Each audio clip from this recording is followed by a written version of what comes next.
Guys good morning. তো আজকে হচ্ছে হাজরা নাচ। আমি প্রত্যেকবার ভোর 5টার সময় যাই, কিন্তু এই মহিলাগুলো চক করে পড়ে এই বছর আমি 6টা বেজে গেছে, এখন যেতে পারিনি।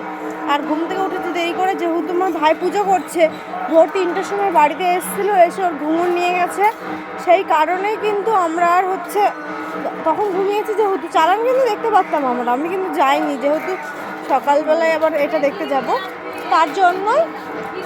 আসো, চলে আসো। এই যে মনি, এই মহিলাটার জন্য আজকে আমার এত লেট হয়ে গেল। ঘুম থেকে উঠছেই না গাইস, সত্যি কথা, খুব ঘুমাতে পারে। আমার মা তো আগে আগে অনেকক্ষণ ভোরবেলা উঠে পড়েছে। আমার মায়ের মাকে ডাকলো, চলো হাজরা নাচ শুরু হয়ে গেছে গাইস। পরে তোমাদেরকে লাইভ করে দেখাবো, লাইভ করে। আর গাইস দেখেছো, বক বক করতে গিয়ে আমি মনে হয় গুড মর্নিং বলতে ভুলেই গেছি। Good morning guys. চলো, এখন হাজরা নাচ হচ্ছে, ব্যাক ক্যামেরা